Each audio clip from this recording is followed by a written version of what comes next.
Bonjour, dans cette vidéo nous allons aborder l'anatomie des vertèbres lombales et principalement les caractères communs à ces vertèbres, et donc cela concerne surtout les 4 premières vertèbres, L1, L2, L3 et L4.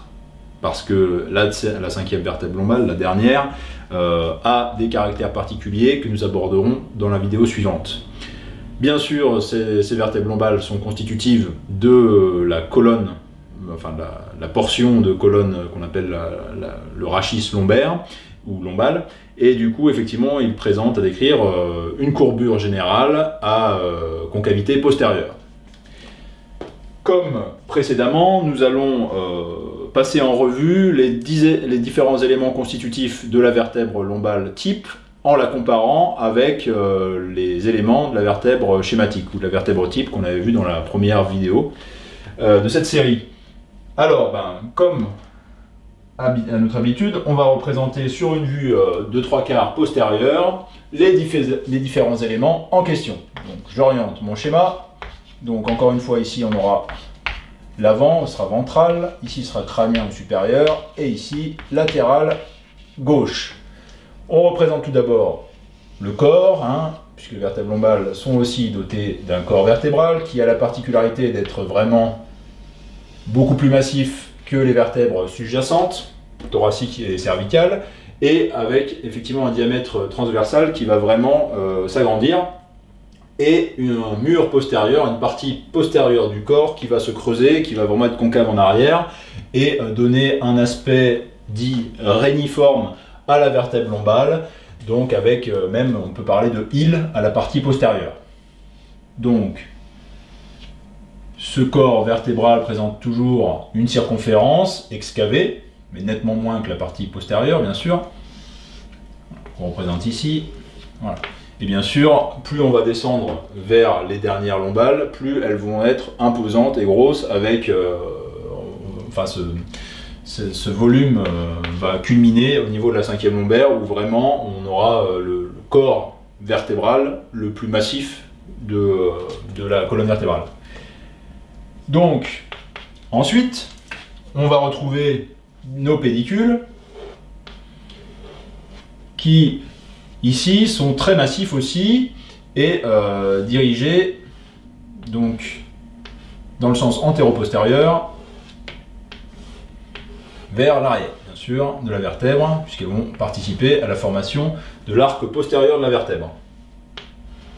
Donc, on a ici les les pédicules, qui vont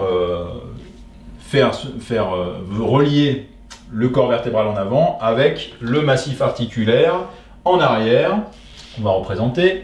Donc ce massif articulaire présente des surfaces articulaires qui vont vraiment s'éloigner du type thoracique et même du type cervical, puisque ici on va arriver avec une surface articulaire supérieure, qui va être en forme de segment de cylindre creux.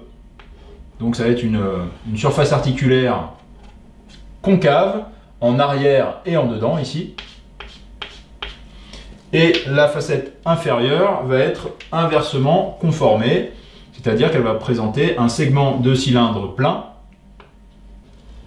convexe, en dehors et en avant ici. Et à noter qu'on aura, je l'accentue volontairement ici, une tuberosité osseuse à la partie supérieure du massif articulaire, en arrière de la surface articulaire correspondante, qu'on appellera le tubercule mammillaire, caractéristique ici de la vertèbre lombale. Et bien sûr, l'articulation entre les surfaces articulaires inférieures de L1 par exemple et les surfaces articulaires supérieures de L2 forme une articulation de type trochoïde, contrairement aux vertèbres thoraciques et cervicales qui, du moins au niveau des vertèbres type, étaient des vertèbres de type arthrodie, donc à surface plane. Voilà, donc je représente pareillement ici le massif articulaire gauche, la surface articulaire, le segment de cylindre plein ici, voilà, qui déborde largement en dehors, hein, puisqu'il est convexe en avant et en dehors, et qui répond aux surfaces articulaires supérieures inversement conformées, je l'ai déjà dit. Ensuite, on retrouve à nouveau des lames qui sont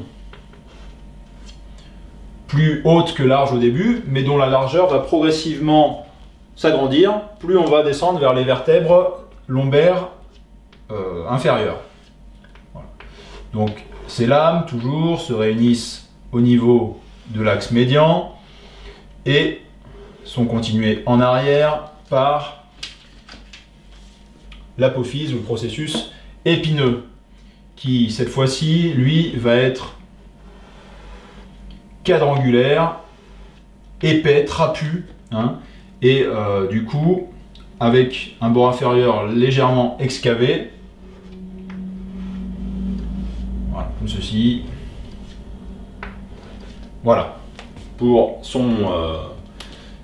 le processus épineux, donc, contrairement au niveau thoracique, où on avait une épineuse transverse, enfin, une épineuse triangulaire prismatique à la coupe. Ici, on est sur une épineuse beaucoup plus quadrangulaire et voilà, qui est épaisse et beaucoup plus courte aussi. Et pour finir, on va retrouver ici des apophyses ou des processus transverses qu'on va appeler à cet endroit-là des apophyses ou des processus costiformes. Et en arrière, à la partie postéro-inférieure de ces apophyses costiformes, on va retrouver un petit tubercule ici, qui va être le tubercule accessoire, anciennement la styloïde de Broca, qui est en fait un reliquat de la véritable apophyse transverse. Hein. Et l'apophyse costiforme, quant à elle, est, d'un point de vue embryologique, une ébauche de côte qui s'est soudée à la vertèbre lombale. Hein. Et c'est pour cette raison qu'elle ne se situe pas, elle n'est pas plus postérieure au niveau du massif articulaire, mais elle est bien plus antérieure au niveau du pédicule. Et je vous rappelle, on l'avait vu dans la vidéo précédente consacrée aux dernières vertèbres thoraciques, que progressivement, plus on descendait vers les vertèbres thoraciques inférieures, plus les surfaces articulaires costo-corporéales se postériorisaient jusqu'à déborder sur le pédicule. Et bien là, c'est le cas au niveau lombal. Effectivement, on voit que ce reliquat, enfin cette ébauche de côte est soudée beaucoup plus au pédicule qu'au massif articulaire. Et c'est pour cette raison, effectivement, qu'on peut dire qu'on a là une ébauche de côte, entre autres, hein, de par son développement embryologique aussi, on peut le dire. Voilà pour les éléments caractéristiques de notre vertèbre lombale, qui présente toujours à sa face supérieure son listel marginal et bien sûr qui donne insertion au disque intervertébral. Et ici bien sûr on a toujours l'extrémité postérieure qui est perforée de trous, qui laisse passer les veines en provenance du corps de la vertèbre. Et il faut savoir qu'effectivement à l'âge adulte, les vertèbres lombales, le corps des vertèbres lombales est riche en moelle rouge qui produisent une bonne partie, jusqu'à apparemment 50% des éléments figurés du sang, qui vont donc être drainés par ces veines au niveau des plexus veineux périrachiniens. Voilà, donc effectivement à l'âge adulte, la présence de la moelle rouge se concentre au niveau des corps vertébraux des lombales, et donc voilà, on a un drainage veineux des corps vertébrales très important. Donc pour continuer à explorer l'anatomie descriptive de la vertèbre lombale, on va maintenant s'intéresser, comme on l'a fait pour les vertèbres précédentes, aux vues principales de la vertèbre. Donc là on va voir la vue supérieure, la vue latérale et les vues antérieures et postérieures. La vue supérieure, tout d'abord, on représente ici, donc là on est en vue supérieure, et bien sûr on oriente le schéma, ici c'est ventral et ici c'est latéral gauche.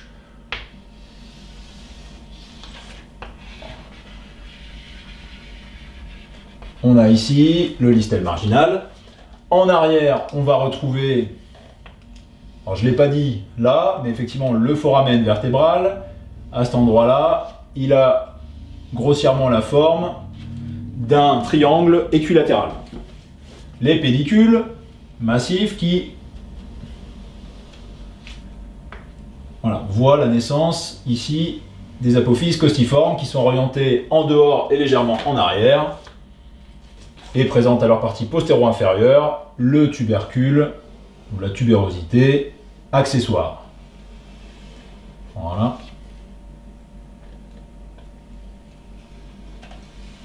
Tac, comme ceci, en arrière desquels on retrouve les lames, puis bien sûr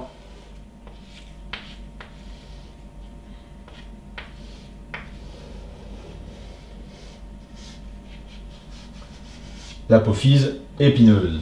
Voilà. On ajoute à cela les surfaces articulaires supérieures du processus articulaire postérieur, ou le massif articulaire tout simplement. À gauche, donc on retrouve effectivement ces surfaces articulaires, donc segment de cylindre creux, ici.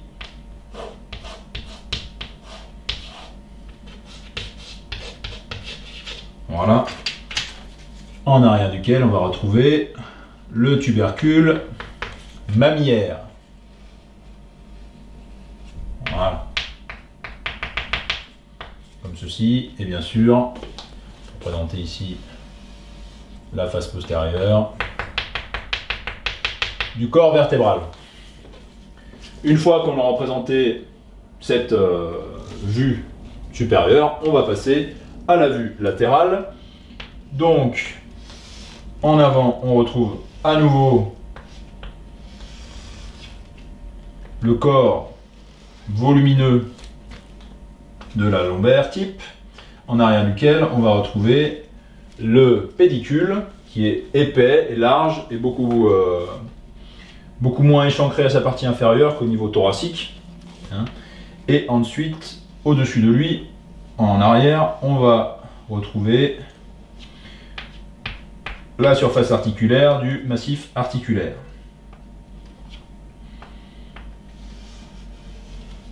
En dessous, ici, dont l'insertion se faisait au niveau du pédicule, on a bien sûr l'apophyse transverse de la vertèbre, apophyse costiforme, je vous le rappelle, et en dessous, on retrouve la surface articulaire inférieure du massif articulaire, donc segment de cylindre plein, qu'on représente ici. Voilà, comme ceci. Et ensuite, enfin en arrière, on va voir les lames. Je vous ai dit, le bord inférieur est plutôt concave, vers le bas. Voilà, comme ceci. Voilà pour la vertèbre lombale en vue latérale. Pareil, on peut orienter le schéma. Ici, c'est crânien. Et ici, c'est ventral. Voilà, comme ceci. Et ici, on voit la circonférence du disque, excavé légèrement. Et les deux listelles, comme ceci. Ensuite, vue antérieure. Pareillement, on représente un corps massif, mais dont on va apercevoir la partie postérieure dépassant largement vers le haut les surfaces articulaires, comme ceci. Voilà. En dedans et en bas desquels on va retrouver les apophyses costiformes et leurs tubercules accessoires ici.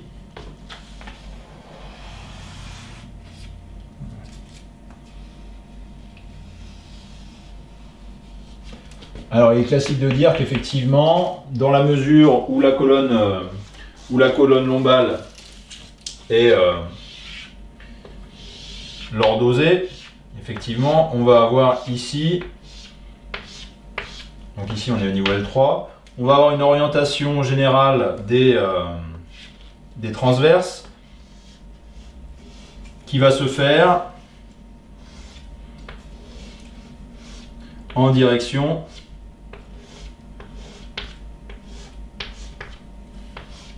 de L3. et L3 a la transverse la plus longue. L3 la transverse la plus longue et L5 les transverses les plus massives mais qui sont assez trapues, assez courtes. Hein. Et donc effectivement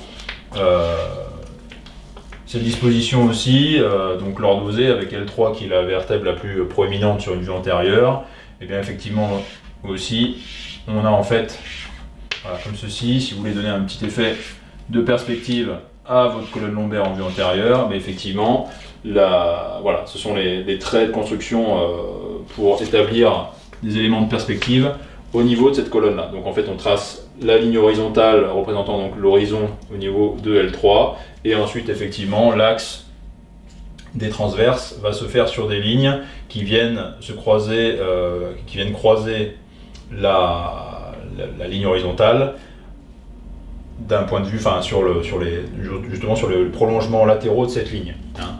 Et donc effectivement, dans une représentation géométrique, on va dire pure, essentielle, on aura effectivement les lignes qui se croisent au même endroit, au même point. Hein. Et bon, fin de la parenthèse à propos des apophyses transverses ou costiformes de la lombaire. Ici, on représente ensuite voilà, les faces inférieures, les surfaces articulaires inférieures de la lombale qui dépassent eux aussi largement la partie inférieure du corps vertébral. Et pour finir, on la représente en vue postérieure. Donc on commence tout d'abord par justement, hop, encore une fois, les surfaces articulaires supérieures du processus articulaire correspondant. À gauche ici.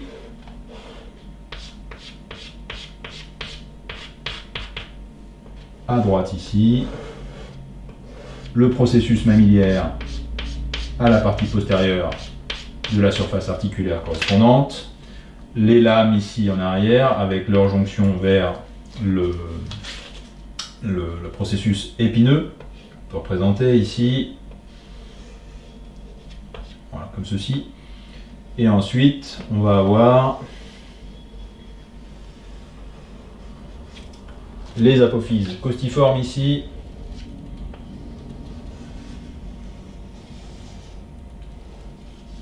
Voilà. Et plus bas, on va avoir les apophyses, voilà, surface articulaire, ici, inférieur du processus articulaire inférieur. Et ensuite on peut représenter le corps, hein, on a déjà vu qu'il ne... Voilà. Il est situé ici, comme ceci. Et que le sommet, les parties supérieures et inférieures des processus articulaires dépassaient légèrement ses faces supérieures et inférieures. Et donc ici, bien sûr, on a les lames. Et ici, le processus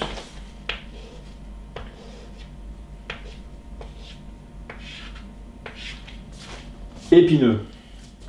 Voilà pour la partie, la vue postérieure, donc la vue ante, pardon, et vue post, bien sûr. Voilà donc l'anatomie de la vertèbre lombale type, donc qui concerne L1, L2, L3, L4, L5 aussi, mais L5 a des caractères particuliers qu'on va aborder dans la vidéo précédente. Voilà, je vous remercie de votre attention, au revoir.